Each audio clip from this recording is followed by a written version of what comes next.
Hi Digestives, welcome to Crimes Digested, where we try to digest senseless crimes.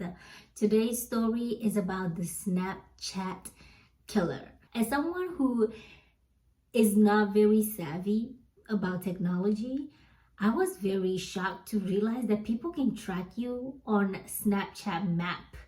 That's crazy. I've always seen it like when you log into Snapchat, you can see like this person is here, this person is here, but I never realized that someone can actually follow that map.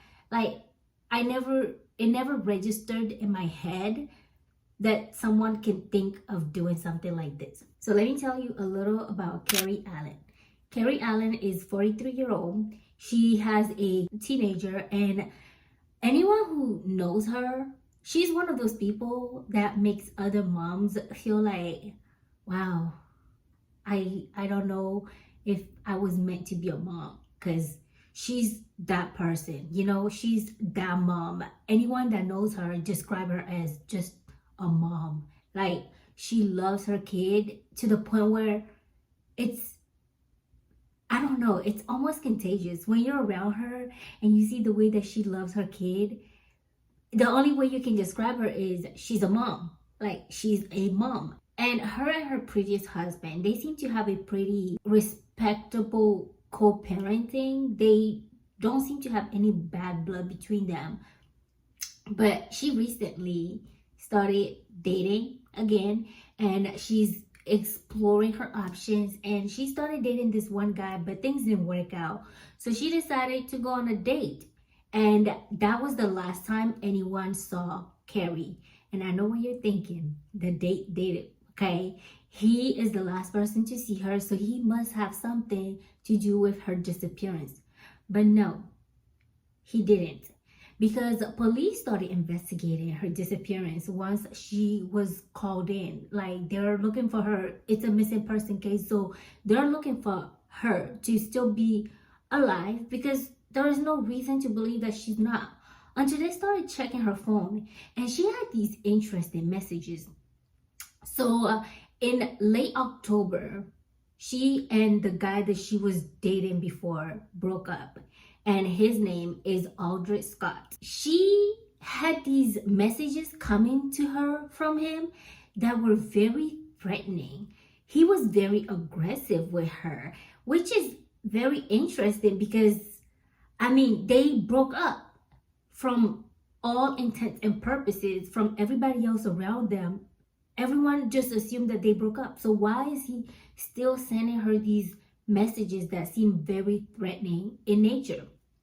So they start looking for Scott, and they found out that this man flew out of the country literally right after her disappearance, and he's in Central America. So the police put out a warrant. They're looking for him, and he immediately gets turned in by the person he's staying with. So who is Scott Aldrich? Let me tell you a little bit about Scott, okay? Scott is someone that you wouldn't think too much about. Like, you wouldn't think twice about. He seems, on paper, like at face value, he seemed like a very average person, normal. There's nothing wrong with that. I'm average. Everybody, like, people hate the word average, but average is a good thing. When you're average, that means you have very average problems, okay? Very average issues in life. And things go average for you. No big problems, no small problems, just average, And he seemed like an average person. He's 47. He also has a child. And they started dating like early on in 2022. But around the late October time, they broke up. And he still comes to her city because he lives in Kansas, Topeka, Kansas. And she lives in Omaha, Nebraska. That's like over 160 miles distance. So they're in a long distance relationship. But every time their parents would be willing, or somebody would be willing to look after their kids, they would travel back and forth to see each other. But then they broke up. Nobody really knows why. I personally, this is my personal opinion, but I believe that he has a controlling tendency. And I think that the controlling side of him was probably something that she became uncomfortable with. So she broke things off. But he wasn't happy about this. He would visit her in Nebraska and they would, meet, talk. But now she's gone. And the police are looking for him because he's the person of interest. They're thinking he kidnapped her because she didn't want to be with him. They're worried. But then he gets turned in by this like barbecue restaurateur. I'm speaking French now. Anyways, he gets turned in by this like restaurant owner who is like a barbecue place in Belize. He took Scott in because he's like, hey, you need a place to stay. You can stay at my place and I'll hire you to work here. But then he started telling this man about how he killed this girl that he was in a relationship with and he didn't mean to kill her, but he had to kill her and things just ended up like that. So the barbecue store owner is like, okay, I can't do this. He calls the Belize police to come pick him up. He's like, come pick this man up, okay? He's talking crazy. I did not sign up to take in a fugitive. So y'all need to come and collect him ASAP. They collect him and they extradite him to Douglas County in the US. So now he goes to court, and in court, the attorneys are questioning him because at this point, we still don't know why he did this. Like, we don't know exactly what pushed him to kill this woman that he was supposedly like in love with. Just like how her ex-husband said, Brett Allen was like, this makes no sense. This man killed someone that he says he loved, someone that he supposedly is in love with. It's incomprehensible. It makes absolutely no sense for someone to do something so like traumatic, So they start questioning him, and the prosecuting attorney is like, why did you do this? Like, why would you kill somebody like this? Let me tell you what this man said, okay? This is this man's story. He gets on the stand and he goes, listen, y'all, listen, Linda. I never intended to kill her, okay? So I'm gonna tell you exactly what happened. In late October, we broke up over email. She sends me an email and she's like, I don't want to date anymore. I can't do this. This is not working. I was still confused as to whether or not we're really broken up because in early November, like around the 4th, I drove to Nebraska and we did the nasty. We slept together. We were intimate. It didn't seem like we were broken up. They seemed to be the kind of couple, according to him, that were on and off. And to him, he thought they were still seeing each other. So he went there early November. They do the nasty. And then on the 19th of November, like I said, he visits her every 2 weeks or so. On the 19th of November, he goes back again to visit her. Once he got inside of Nebraska, he looked at his Snapchat app and realized that she's not home. So he drove and followed the map, got to this boring grill restaurant, and he drove around circling the block to see if he can find her car, spot her car and see what she's doing. But he couldn't find her anywhere. He didn't see her car. So he decided, you know what, let me just drive to her house, wait for her at the house, and then once she comes home, I'll talk to her and honestly just figure out what our relationship status is at this point, because like I said, again, I don't really know what is our relationship. So he drove to her house, parked outside of her house and in her driveway, and he was waiting there thinking and contemplating. And he realized that he sounds or seems desperate, and he didn't want to seem too desperate. So he pulls out, drives down the road a couple blocks, parks away from her home, and then walks back to the place that she lives and waited in the bushes. But then that's when he saw this car pull up to her house, a car that he didn't know. And so he's looking through the bushes and sees that she came with another guy. Now, He didn't know she was on a date, but this confirms to him that she was seeing somebody. And this made him feel like she was cheating, you know? And he wanted to ask her. He wanted to be an adult about it, be mature, face her, confront her, and ask her like what exactly are they doing? They're not children. This is not a game. They're adults, you know? So he walks up to her once she got in the house. He knocks on the door, she opens the door, and he's like, yo, what's good? Like, what is the big idea? What's going on? Who was that? So at that time, he alleges that Carrie started arguing with him. They started going back and forth, just like cats and mouse, you know? And they started arguing with him outside the house into the foyer. He follows behind Carrie because the argument was starting to escalate, and she's probably like, oh. She walks in and he follows behind her. But then in the foyer, that's when Carrie told him, listen, in the middle of the argument, mind you, he said, Carrie told me she needed to get something from her room. And somehow he ended up upstairs in her room, sitting on the edge of her bed while she's digging through her closet.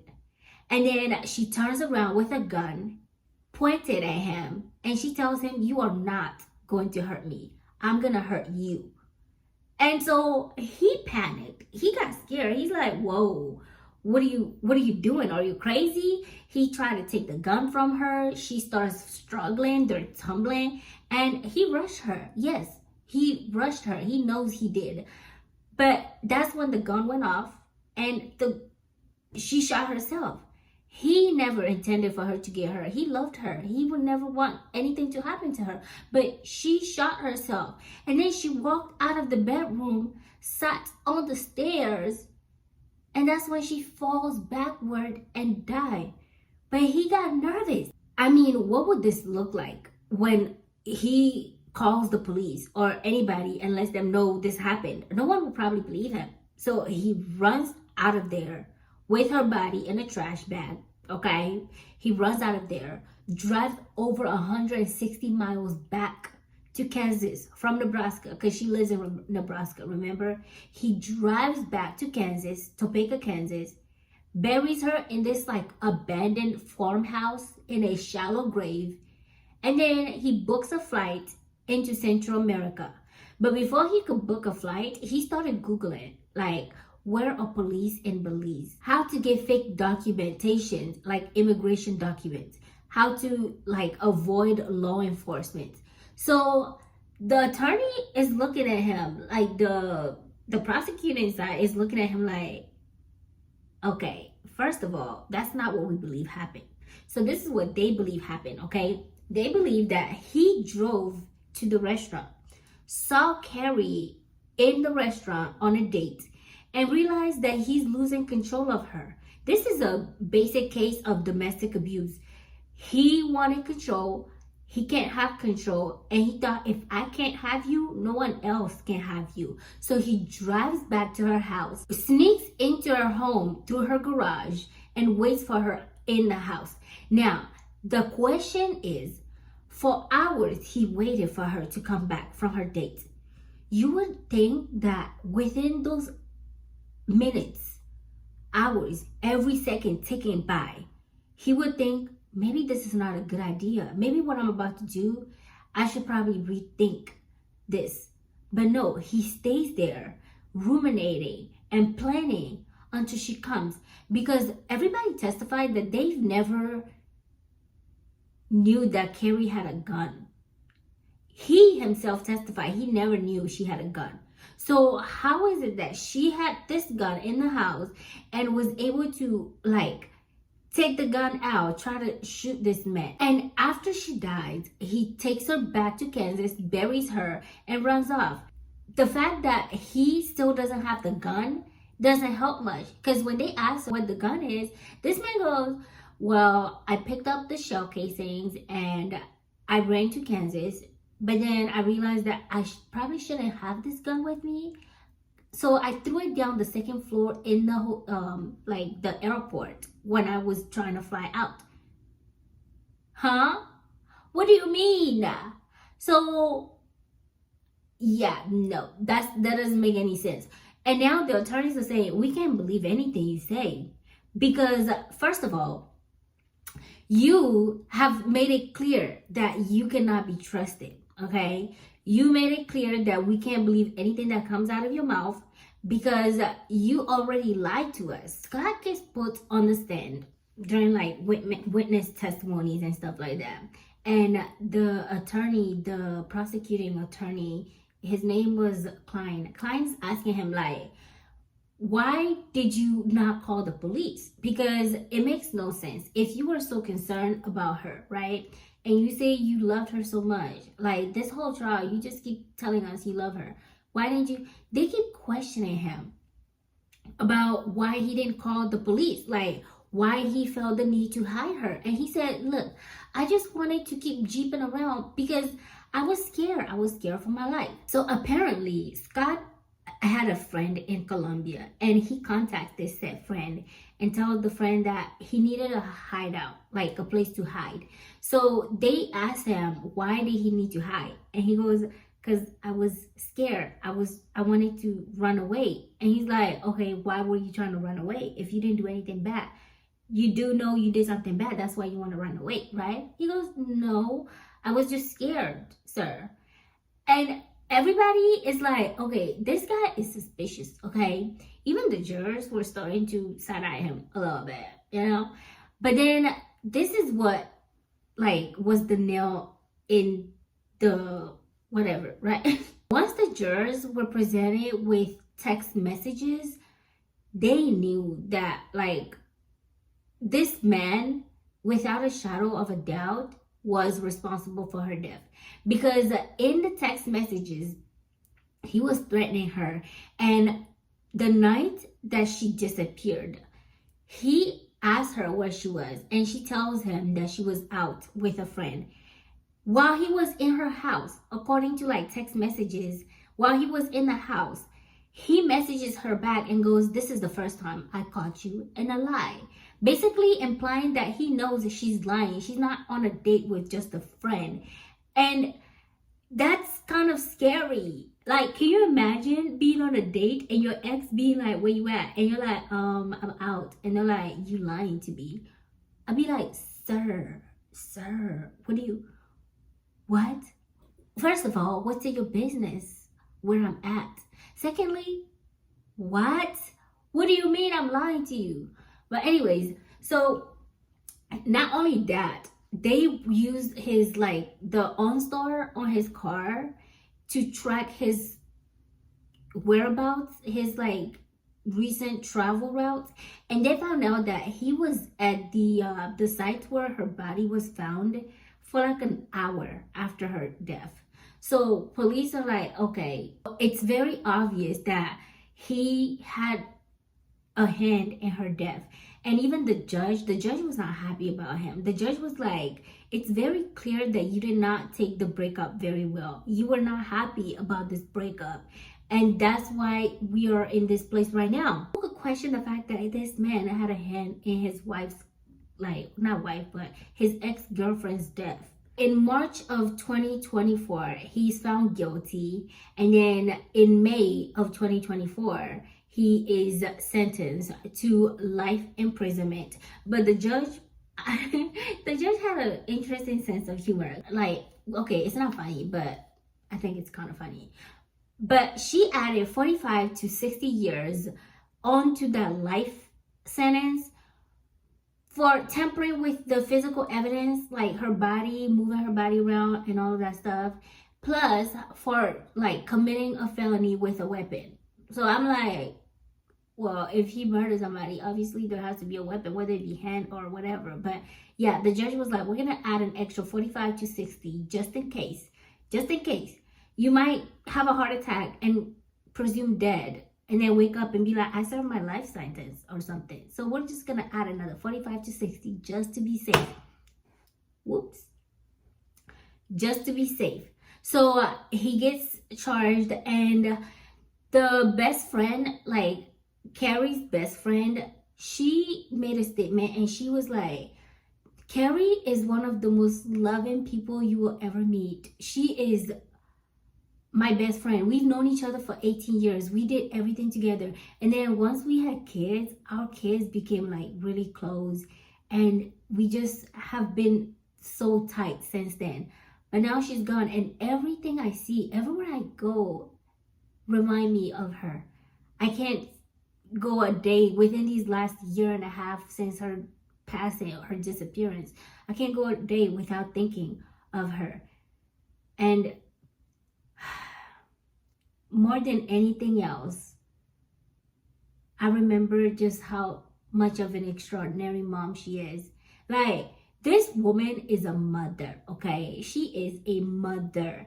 And both the ex-husband and the best friend, they say that, like, yes, sure, this man is locked up and you can say justice has been done, but he still gets to wake up.